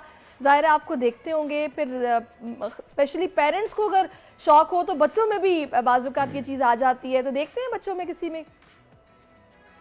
मेरी एक्चुअली माशाल्लाह से मेरी 3 बेटियां हैं, तो जो छोटी वाली है, जो बड़ी वाली है, वो तो बिल्कुल मुझे लगता है कि वो कोई डॉक्टर या कोई ऐसी फिजिशियन या इस तरह कोई फिजिक्स में या केमिस्ट्री में या लॉ में वो मुझे नजर आती हैं। लेकिन जो बाकी 2 हैं वो बहुत सुरीली भी हैं, लेकिन अभी फिलहाल मैं चाहता हूं कि वो अपनी पढ़ाई के ऊपर तवज्जो दें, जो कि ज़्यादा ज़रूरी है। एक्चुअली मेरे ऊपर भी बहुत सख्ती थी मेरे वालिद साहब की, जब तक मैं NED यूनिवर्सिटी में था, मैंने अपनी जब तक डिग्री नहीं ले ली उस वक्त तक मुझे बहुत ज्यादा कमर्शियल काम करने की जो है वो इजाजत नहीं थी। क्या बात है तो सर, ऑडियो इंजीनियरिंग के साथ साथ आपने मैकेनिकल इंजीनियरिंग भी कर रखी है, ये कमाल की बात है। मैं सिविल इंजीनियर। अच्छा सिविल इंजीनियर, क्या बात है, जबरदस्त। अच्छा अली भाई बहुत बहुत मुबारक हो आपको, एक मरतबा फिर हमारी दुआ है कि आपका गाना जो है वो सक्सेसफुल हो और अब तो व्यूज की जो है वो दौड़ है, लाइक्स की दौड़ है, तो बेतहाशा आए और आते रहें। मैं चाहूंगा कि हम एक वक्फे पे जा रहे हैं और वक्फे पे जाएं आपकी पुरानी जीन्स के साथ, तो कमाल हो जाएगा। जबरदस्त जी, बिल्कुल जाए। तो सर आप 2 लाइनें सुना दीजिए। ओ अच्छा, मैं सुना जी, फिर उसके साथ जाए, क्योंकि जीन्स आपकी है सर, नई हो या पुरानी हो, सुनानी तो आपने है। अभी आपने शुरू में कहा कि आप मेरे काफी कॉन्सर्ट्स में फलांग के भी सर मैं बिल्कुल एलियांस फ्रांसिस वाले में तो स्पेशली आपको याद होगा, वहां तो बड़ा रश लग गया था, गेट क्रशर हो गया था। जी आपके चैनल के लिए और आप लोगों के लिए सहरिश, फहीम और आपकी पूरी टीम के लिए पुरानी जीन्स को मैं डेडिकेट करता हूँ। Thank you so much.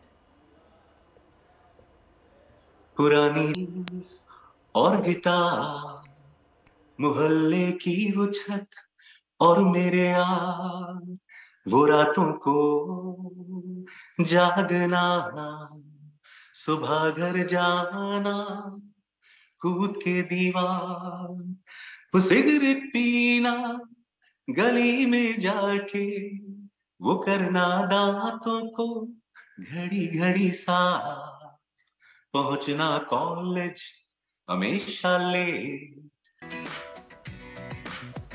Welcome back नाजरीन। और कहते हैं ना कोई काम छोटा या बड़ा नहीं होता।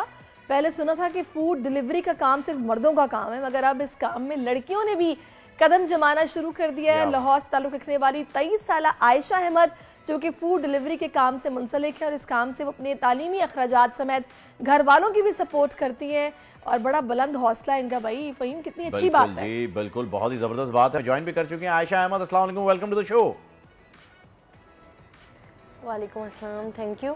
अच्छा आयशा, सबसे पहले तो मुझे ये बताइएगा कि हम ये डिलीवरी के काम पर आपने क्यों शुरू किया, कैसे शुरू किया, क्या आपको मजबूरी थी या तालीम के अखराजात थे, वो सब तो छोड़िए। सबसे पहले ये बताइए, ये बाइक चलाना आपने कब सीखा? मैंने आज से 9 माह पहले बाइक चलाना सीखा और मैंने किसी से नहीं सीखा बल्कि खुद ही सीखा है मैंने इसको। तो जब मैंने सीखा था तो वो मैंने फैमिली सपोर्ट के लिए और अपने लिए सीखा था ताकि मेरा जो टाइम कंजप्शन है कम हो सके। मैंने कहीं आना जाना होता था तो ज़्यादा टाइम लगता था। अच्छा, वैसे बाइक था, लेकिन बाद में जब मैंने देखा आयशा इतना सीखना भी इतना आसान नहीं। बाइक जब गिरती है ना, साइकिल तो हल्की होती है, बाइक अगर गिर जाए आपके ऊपर तो आपकी टांग वांग भी टूट सकती है। तो ये आपने रिस्क अकेले कैसे ले लिया? किसी को साथ रखती ना सिखाने के लिए? सबसे पहले तो ये कि मैंने जब सीखी थी तो मेरी एक कज़न थी, वो चला लेती थी बाइक, लेकिन मैंने उससे देखा था, मुझे पता था छोटी मोटी चीज़ों का, लेकिन ये नहीं कि मैंने बस चलाना सीख लिया। मैक्सिमम 2 माह लगे हैं मुझे जिसमें मैंने अच्छे से चलाना सीख ली थी। और उसके बाद जब मेरा लाइसेंस बन गया तो फिर मैंने फूड डिलीवरी के लिए अप्लाई किया था। तो ये मेरा बहुत अच्छा एक्सपीरियंस रहा है। तो कोई भी काम है उसको आप स्टार्टिंग से तो आपको स्मूथली नहीं मिलता, आपको उसको स्मूथ करना पड़ता है, उसमें बहुत सारी प्रॉब्लम्स आती हैं। नो डाउट मैं कई मरतबा गिरी हूँ, कई मरतबा इसमें मुझे प्रॉब्लम्स का सामना करना पड़ा है, लेकिन मैंने कभी हार नहीं मानी। मुझे लगता था, बल्कि मुझे कॉन्फिडेंस था कि ये मैं कर सकती हूँ। बिल्कुल ऐसा ही है आयशा, और आप बहुत अच्छा काम कर रही हैं। कोई काम, बिल्कुल आपने सही कहा कि कोई काम छोटा बड़ा नहीं होता है। आप जितनी भी मल्टीनेशनल कंपनीज की इस वक्त बुनियाद रखी गई है, चाहे वो गूगल हो, चाहे वो एप्पल हो, चाहे वो माइक्रोसॉफ्ट हो, वो एक छोटे से कमरे से स्टार्ट हुई हुई कंपनीज हैं। इवन इलान मस्क भी जो है वो एक शेयर्ड ऑफिस में बैठता था, आज दुनिया का सबसे अमीर तरीन आदमी बना हुआ है। तो आप जो भी काम करते हैं, जो भी, एक चाइनीज़ बड़ी मशहूर सेइंग है कि कोई भी आपकी जर्नी हो, चाहे वो जितनी भी बड़ी, जितनी भी तवील क्यों ना हो, वो पहले एक कदम से ही शुरू होती है। तो आपका पहला कदम जो है वो इसके अंदर आ गया है। अब हम जानना ये चाहेंगे, हमारे नाजरीन को भी बताइए कि इसकी ज़रूरत क्यों पेश आई, आपके घर में कौन कौन है, कितने अफराद हैं और किन की किफ़ालत आप कर रही हैं? हम लोग 10 बहन भाई हैं और मेरे मम्मा पापा हैं। तो मैं सेकंड लास्ट नंबर पे हूँ और इस वक्त मैं अपने घर को लीड कर रही हूँ। अपनी स्टडी के साथ मैं अपने घर को चला रही हूँ, लेकिन मेरी बहनें मैरिड हैं, वो अपने घरों में होती हैं और आती जाती रहती हैं, क्योंकि मेरी मम्मा पैरालाइज्ड हैं, उनके इलाज के लिए भी फिर हमें ज़रूरत पड़ती थी। इसके अलावा वो टीबी की शिकार थी और इस तरह से पहले मेरे बजट में नहीं होता था कि मैं उनका अच्छे से इलाज करवा सकूं, लेकिन अब बहुत बेहतरी आई है उनकी कंडीशन में भी और इसके अलावा उनके इलाज में भी बहुत बेहतरी आ गई है। कि पहले हमें बहुत सोचना पड़ता था, बहुत चीज़ों को मैनेज करना बजट के लिहाज से टफ़ होता था, लेकिन उन चीज़ों में थोड़ा सा जो है मैं बहुत अच्छे से उनको मैनेज करने लगी हूँ। तो अब मुझे और हिम्मत होती है कि अगर मैं ये कर सकती हूँ तो मैं इसको बहुत अच्छा कर सकती हूँ, इसलिए मैं अब अपनी एफर्ट जारी रखे हुए। तो पढ़ाई क्या चल रही है आयशा? मैं पहले तो मैंने स्टक ऑफ करती थी, मैं BS ऑनर कर रही थी गवर्नमेंट कॉलेज ऑफ साइंस से। तो फिर जब मुझे ज़रूरत पड़ी तो मैंने फिर उसको फ्रीज़ करवाया अपने सेमेस्टर को। तो उसके अब मैंने कहा कि ना होने से तो मुझे इसे किसी ना किसी तरह कंटिन्यू रखना चाहिए, इसलिए फिर मैं अब प्राइवेट BA कर रही हूँ और मेरा लास्ट सेमेस्टर है। अच्छा जी, वेरी गुड। अच्छा आयशा, अब मैं आपसे एक सवाल ऐसा पूछना चाहूँगा कि जो बाहिम्मत ख़वातीन आपको देख रही हैं और ये काम भी करना चाहती हैं, उनके लिए ये इसका जवाब बड़ा अहमियत का हामिल होगा, क्योंकि हम जिस माशरे में रह रहे हैं और जिस तरह की इस वक्त मेंटल हेल्थ हो गई है हमारे माशरे में, ज़्यादातर लोगों की, अच्छे लोग भी हैं जिनकी वजह से दुनिया कायम है, लेकिन ज़्यादातर लोगों की सोच जो है वो बहुत ही ज़्यादा ख़राब हो चुकी है। उस सोच के साथ एक अकेली लड़की का फूड डिलीवर करने के लिए जाना, जो कि वक्त बे वक्त ऐसी जगहों पर भी होता है जो आपको नहीं मालूम होती हैं, आप गूगल मैप फॉलो करते हुए जा रहे हैं उस जगह पर और फूड डिलीवर कर रहे हैं। कभी खुदा ना खास्ता कोई ऐसा नाखुशगवार वाक़या आपके साथ पेश आया हो, या अगर आया तो आपने उसे किस तरीके से हैंडल किया? सबसे पहली बात तो ये, मैं इंटरनेशनल फूड चेन कंपनीज में काम करती हूँ, दोनों में। उसमें मुझे कंजेस्टेड एरिया में नहीं भेजते, ऑफिस फ्लैट्स, इस जगह पे मैं फूड डिलीवर नहीं करती। और मैं इतनी दूर हमारा एरिया नहीं है, क्योंकि ब्रांचेस का एरिया होता है, तो हम लोग जो है ना 15 किलोमीटर्स का एरिया करते हैं। तो उसमें वो जो एरिया था सेफ़ एंड साउंड, जिसमें सिक्योरिटी हो, और मुझे किसी किस्म का अगर इशू होता है तो कंपनी ने, मैं फ़ूड वापस ले आती हूँ। अगर कोई मुझे एड्रेस कुछ लिखा हुआ है, सम टाइम ऐसा हुआ है कि उन्होंने एड्रेस लिखा होता था किसी ब्लॉक का जिसमें मैं जाती हूँ, उसके बाद कॉल सर मैं उस एड्रेस पे आ गई हूँ, काइंडली मैम मैं यहाँ से मूव कर चुका हूँ, मेरा ऑफिस है ये, आप वहाँ पे आ जाएं। तो सबसे अच्छा हल यही है कि आप विदाउट परमिशन नहीं लेके आपको जाना चाहिए जब आपको कंपनी अलाउ नहीं करती। फिर मैंने कॉल किया था कंपनी में कि मैं उस एड्रेस पे पहुंच गई हूँ जो फूड पे दिया हुआ था ऑर्डर पे, लेकिन अब कस्टमर मुझे कह रहे हैं कि आप इस जगह पे आ जाएं, मेरा ऑफिस है ये है, मैं यहाँ पे आ गई हूँ। तो फिर मुझे यही कहा जाता कि आप फूड वापस ले आएँ, कस्टमर से आप कहें कि आप यहाँ आके खुद रिसीव कर सकते हैं तो करें, अदरवाइज आप फूड वापस ले आएँ। अच्छा आयशा, वैसे कोई ऐसा वाकया, जाहिर है जब लड़कियां बाहर निकलती हैं समटाइम तो पहले लड़के तो ये देख के हैरान होते हैं यार ये बाइक चला रही है, क्योंकि हर लड़की बाइक नहीं चलाती है। और इस सारे सफ़र के दौरान कोई एक ऐसा वाकया जो कि आपको हमेशा याद रहेगा, जो आप हमारे साथ शेयर करना चाहें? जी, मुझे एक दफ़ा तो आजकल जो सबसे ज़्यादा पूछा जाता है, ये एक ही वाक़या हुआ है मेरे साथ ऐसा कि एक कस्टमर ने मुझे प्रपोज़ किया था। अरे वाह। तो अब सब लोग यही क्वेश्चन पूछते हैं कि क्यों किया था, ऐसी क्या सिचुएशन थी। एक्चुअली हुआ कुछ यूँ था कि मैं फूड लेके जा रही हूँ तो अचानक ना बारिश हो गई। मौसम था लेकिन लग नहीं रहा था कि अचानक बारिश होगी, और उसके बाद ना तेज़ हवा चलने लग गई। तो जब मैं फूड लेके गई, मैं नॉक किया, तो मैं सबसे पहले मैंने एक्सक्यूज़ किया कि सर आई रियली अपोलोजाइज़, मैं बहुत लेट हो गई हूँ, आपका फूड है। तो उन्होंने कहा कि मैं अपने कमरे से उठकर यहाँ तक लेने आया हूँ फूड, तो मुझे बहुत मुश्किल लग रहा था, तो आप अपनी ब्रांच से लेके आई हैं मेरे लिए फ़ूड यहाँ तक, तो मैं रियली आपको अप्रिशिएट करना चाहता हूँ। आप बहुत मेहनत वाला काम करिए, ये बहुत मुश्किल है एक फ़ीमेल के लिए, आपकी बाइक भी ख़राब हो सकती है, ये सारा कुछ, और आप फिर किसी से कैसे मदद लेंगी ये बारिश। तो मैं चाहता हूँ कि आप बहुत अच्छी हैं, तो आप पे ये सूट करेगा कि आप हाउस वाइफ हों, तो मैं चाहता हूँ कि आप मुझसे शादी कर लें। अच्छा। तो मैं आपको निकाह की ऑफ़र करवाता हूँ। तो मैंने कहा कि सर मैं आपका ये फूड लेके आई हूँ, काइंडली आप वेरीफाई कीजिएगा और मुझे पेमेंट कर दे, मेरे पास और फूड भी है, मैंने आगे ऑर्डर देने जाना है।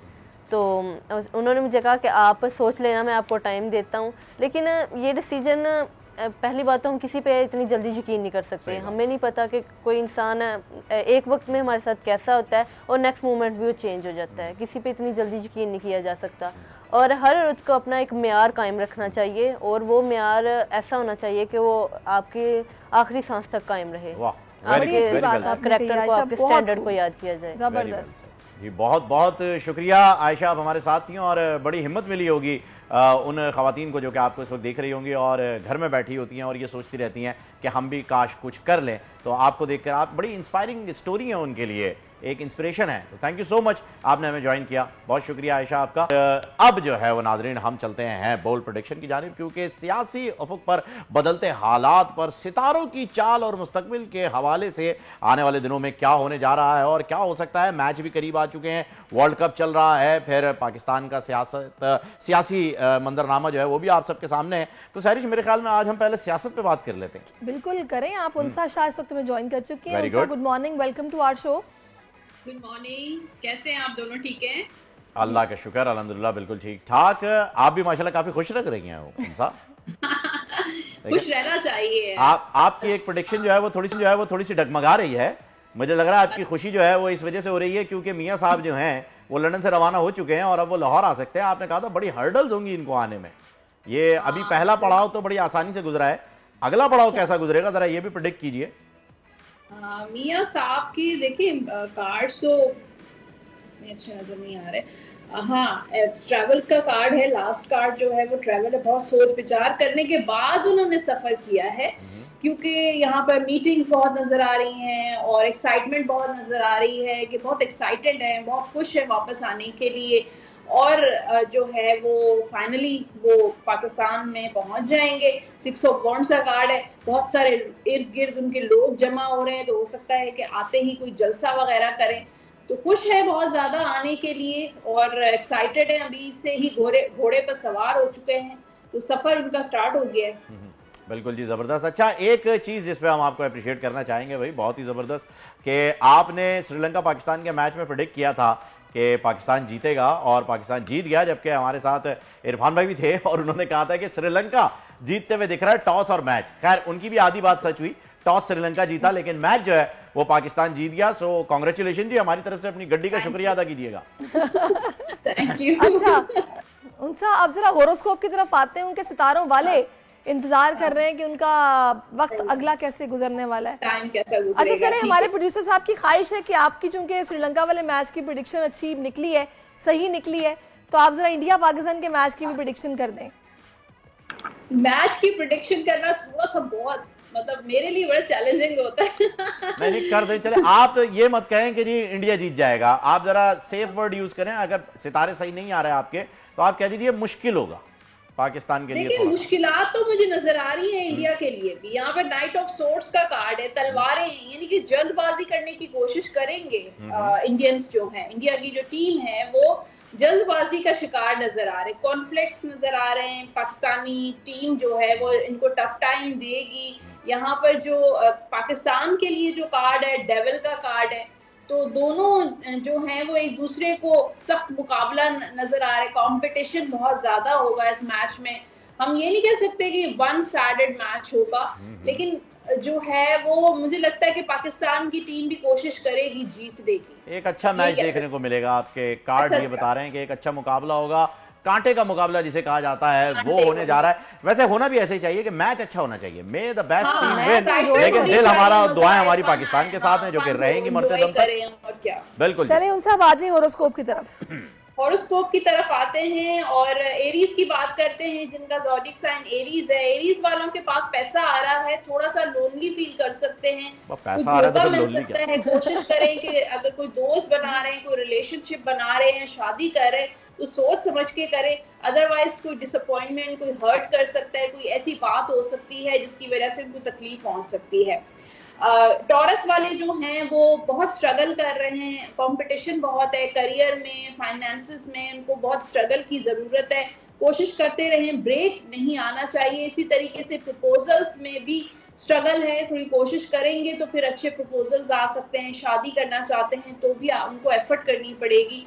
जेमिनाई वालों के लिए रोमांटिक टाइम नजर आ रहा है। जेमिनाई वालों की शादी के काफी चांसेस हैं। कोई दोस्त मुलाकात के लिए आ सकता है, कोई ऐसा दोस्त जिसके साथ काफी अरसे से कोई कांटेक्ट नहीं था वो दोबारा कांटेक्ट में आ सकते हैं। पार्टनरशिप पर अगर वो काम करें तो जेमिनाई के लिए बहुत अच्छा है। किसी दोस्त के साथ, फैमिली मेंबर के साथ मिलकर काम करें तो बहुत जबरदस्त रहेगा।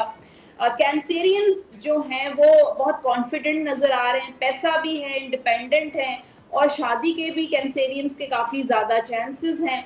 कैंसर के बाद है लियो। लियो वाले थोड़ा लड़ाई झगड़े वाली कैफियत नजर आ रही है, अपने गुस्से पे कंट्रोल करें, किसी के और के मामलात में दखल अंदाजी मत दें, वरना जो है उनको भी प्रॉब्लम हो सकती है। और वर्क प्लेस पर एहतियात करें, किसी के साथ झगड़ा ना हो, अदरवाइज आपके लिए मसले मसाइल खड़े हो जाएंगे। वर्गो जो है उनको कोई कॉन्ट्रैक्ट मिल सकता है, वर्गो की शादी के काफी चांसेस हैं, ब्लेसिंग्स हैं, कुछ अच्छे इन्होंने काम किए हैं जिनका रिटर्न उनको बहुत अच्छा मिलता हुआ नजर आ रहा है। अगर कोई आपकी लाइफ में मसले मसाइल हैं वो दुआओं के जरिए मसले हल हो सकते हैं। लिब्रा वाले कंफ्यूज नजर आ रहे हैं, लिब्रा कंफ्यूजन उनके माइंड में बहुत रहेगी, कभी कुछ सोचेंगे कभी कुछ सोचेंगे। उनके लव के मामलात हो या फाइनेंसेस के, करियर के, अनसर्टेनिटी नजर आ रही है, अप्स एंड डाउन्स बहुत ज्यादा नजर आ रहे, थोड़े नजरें बद भी लिब्रा वालों के ऊपर है, तो ऐसे लोगों से थोड़ा दूर रहें। स्कॉर्पियंस जो हैं इस वक्त बहुत एक्साइटेड हैं किसी चीज को लेकर, कोई काम शुरू करना चाहते हैं, पैशन बहुत है, ये भी कर लें वो भी कर लें। ये टाइम जो है आने वाला वक्त स्कॉर्पियंस के लिए बहुत बिजी रहेगा, बहुत सारे काम कर रहे हैं, कोई ऐसा काम जिसको लीड कर रहे हैं। शादी के काफी स्कॉर्पियंस के अच्छे चांसेस हैं, अपनी मर्जी से शादी करते हुए नजर आ रहे हैं। बस गुस्से पे आपने कंट्रोल करना है, छोटी छोटी बातों पे चिड़चिड़ापन नहीं होना चाहिए। सेजिटेरियस वालों के लिए मिरेकल्स हो सकते हैं, कुछ ऐसे मिरेकल्स जो उन्होंने कुछ दुआएं की थी वो कबूल होने का वक्त आ गया है। तो जो भी आप विशेस करेंगे आगे सोच समझ के कीजिए, आपकी विशेष सारी इंशाल्लाह पूरी होने वाली हैं। कैप्रिकॉर्न वाले किंग ऑफ पेंटिकल्स, ढेर सारा पैसा आ रहा है कैप्रिकॉर्न वालों के पास, बस थोड़ा सा हर चीज में स्टबन हो जाते हैं, जिद इनको हो जाती है। तो अब इस चीज को थोड़ा सा जो है वो कंट्रोल करने की जरूरत है। अदरवाइज बहुत कॉन्फिडेंस नजर आ रहा है, बहुत जिम्मेदारियां जो है, रिस्पॉन्सिबिलिटीज हैं और वो बड़े अच्छे तरीके से जो है निभा रहे हैं। तो पैसा भी है इस वक्त, अगर प्रॉपर्टी वगैरह लेते हैं, कोई इन्वेस्टमेंट करते हैं तो भी उनके लिए बहुत अच्छा टाइम है। शादी के बहुत अच्छे चांसेस हैं कैप्रिकॉर्न वालों के। एक्वेरियस वाले थोड़ा स्टक हैं फाइनेंशियली मामलात में, थोड़ा चीज़ों का वेट कर रहे हैं। हो सकता है किसी आपके पार्टनर से लव जिनके साथ है या आपके लाइफ पार्टनर है उनके साथ आपके मामलात अच्छे नहीं चल रहे, वेट करें अपने हालात सही होने का। तो थोड़ा सा चीज़ें स्टक हो सकती हैं, लेकिन ऑब्वियसली ये टेम्परेरी एनर्जी है, उसके बाद मामलात आपके ठीक हो जाएंगे। पाइसेस वालों के पैसों की लेन देन बहुत है, लोगों के साथ मीटिंग्स, मुलाकातें, और हो सकता है कि इनके रिलेशनशिप में थर्ड पार्टी हो, कुछ ऐसा इश्यूज हो सकते हैं, लेकिन आप कम्युनिकेट करके अपने मामले हल कर सकते हैं। तो कम्युनिकेशन कीजिए, चाहे लव हो, रिलेशन हो या आपका करियर हो, फाइनेंसेस हो, थोड़ा सोशलाइजिंग करना भी पाइसेस वालों के लिए अच्छा रहेगा। अच्छा मुन साहब, ये जो हम इलेक्शंस को लेके आपसे प्रेडिक्शन लेते रहते हैं और पूछते हैं कि बताएं कब होने जा रहे हैं, क्या ये भी कार्ड्स का कोई हिसाब किताब होता है कि डेट्स या वक्त कुछ चेंज हो जाए? क्योंकि तो मियाँ साहब भी आ रहे हैं, हम तो चाहते हैं कि जल्दी जल्दी हो जाए। तो क्या इलेक्शंस की जहां तक बात कर रही हैं आप, कोशिश तो यही है कि इलेक्शंस जो हैं वो टाइम पर हो सके, लेकिन अभी मुझे इतना फौरी तो नजर नहीं आ रहे। 2023 में तो इलेक्शन नहीं है, लेकिन एम्प्रेस जैसे ही ये साल एंड होगा तो इलेक्शंस की तैयारियां शुरू हो जाएंगी। तो जैसे कि मैंने लास्ट भी प्रेडिक्शंस की है कि मार्च तक इलेक्शन होने के काफी चांसेस हैं। ओके जी, मार्च का जो है वो पता चल गया है, और मेरे ख्याल में अब इससे ज़्यादा जो है वो ऑथेंटिक खबर नहीं हो, क्योंकि आपने जो मैच के बारे में बता दिया है ना जी श्रीलंका वाले में, अब मेरे चांसेस जो है ना, वो मेरा जो बिलीव हो रहा है ना, वो इन कार्ड्स के ऊपर थोड़ा सा बढ़ता चला जा रहा है कि हाँ जी आप जाओ, आप कार्ड निकाल लेंगे। ये वाली गड्डी जो नई गड्डी नहीं ली है ना आपने? जी नहीं है, मैं लेकर आई थी बाहर से। अच्छा, ये वाली अब जो है वो काम कर रही है, अच्छे कार्ड निकाल रही है, मैं बता रहा हूँ आपको, ये काम के कार्ड निकाल रही है। पाकिस्तान जीत दिया, हमारे काम के कार्ड आ गए। मुझे एक बात बताइए कि स्पेशली कोई जगह होती है कि जहाँ से आप ये कार्ड्स लेते हैं, यहाँ पे कहीं से भी मिल जाते हैं और बस आपको रीड करना आता हो? नहीं, पाकिस्तान में ये अवेलेबल नहीं है, ये बाहर ही मिलते हैं, और जो बुक स्टोर्स हैं स्पेसिफिक वहाँ ही ये चीजें अवेलेबल होती हैं, जैसे क्रिस्टल्स होंगे, टैरो की कार्ड्स हैं, वहाँ अवेलेबल होते हैं। मैंने वहीं, जब भी मैं बाहर का कोई ट्रिप करती हूँ तो वहाँ से जरूर टैरो कार्ड्स लेकर। चलें जी, थैंक यू सो मच। अब जब भी आप जाएं तो एक सैरिश के लिए भी लाइएगा, इन्हें भी सिखाइएगा, क्योंकि इन्हें बहुत ज्यादा बार बार ये सबसे पूछे, इससे बेहतर खुद ही ये पता लगा ले कि जी क्या होने वाला है। गड्डी फाटे और निकालें भाई, 3 इक्के 2, ठीक है, काम हो जाएगा। Thank you so much for your time.